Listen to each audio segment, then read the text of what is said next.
Hola a todos y todas, soy Marisa y soy tu guía en tu viaje por el español.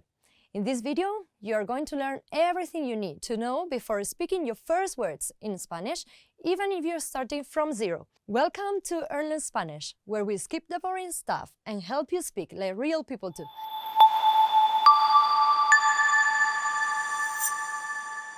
This is where you go from where do I even start to actually speak with confidence, one step at a time. Instead of throwing random phrases your way, this lesson builds a mini conversation toolkit.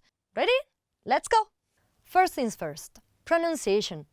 Spanish is a phonetic language, which means that what you see is usually what you say. Here are 5 key sounds to lock in from day one. The first one is the vowels. Super important, super consistent. The first one we find is A. A like in father. Then we have E like in bed. I like in machine. O like in fox. U like in moon. The second sound we find is the roll R, like in perro, dog. You don't have to master the roll immediately, but it's important because it sounds very different from pero, although it works fine for Spanish speakers. They will understand you. The Spanish J sounds like a strong H in English, sound, like in jalapeño, Jose, or jamón. The ñ is the next sound. It is so important because it's our identity, like ñi in canyon. So, uña, nail, is not the same as una, one.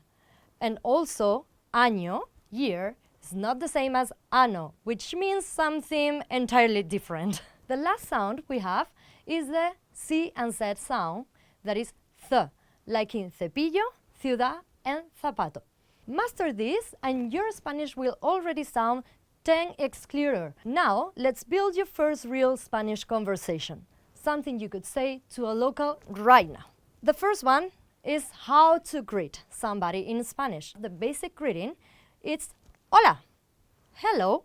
It works for every moment and it's neutral, not formal, not informal. Then, depending on the time of the day, we use other different greetings like buenos días, good morning, buenas tardes, good afternoon, and buenas noches, good evening or good night. Now, I'm gonna teach you how to ask how someone is. First of all, what you must know is that if you're talking to your friend, a relative, or someone you know very well, you can ask, ¿Cómo estás? How are you? This is for informal context. But if you're talking to somebody you don't know so well, or you're talking to a person that is older than you will ask, ¿Cómo está usted? This is for more formal context. And how do we respond to these two sentences, or to these two questions? Estoy bien, gracias. I'm good, thanks. And you? ¿Y tú? Now, if we want to say goodbye, we have several options, like adiós, bye, nos vemos, see you, hasta luego, see you later. Try saying these mini conversations out loud. You're already holding your first basic Spanish chat. Let's continue with your lesson. Let's load up your Spanish backpack with 10 essential words. The first one is sí, yes. The second one is no, no. The third one is por favor, please.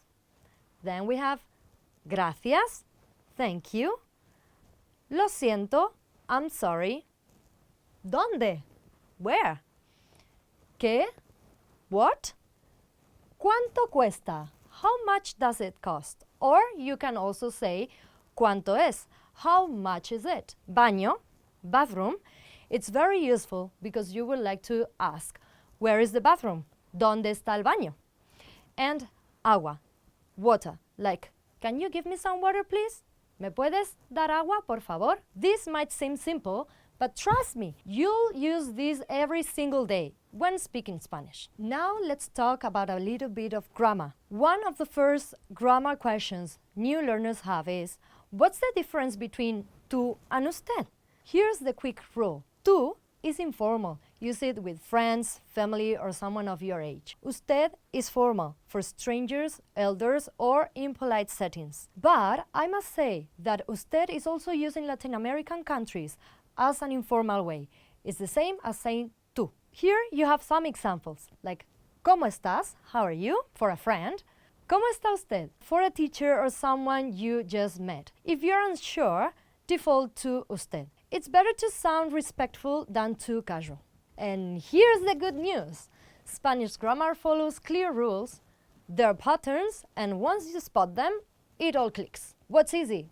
We have consistent pronunciation and high-frequency vocabulary you can reuse again and again. What's tricky, on the other hand? Verb conjugations, because they change according to the person who is performing the action. Then we also have gender nouns. This is tricky because we differentiate between masculine and feminine nouns. For example, el libro, the book, or la mesa, the table.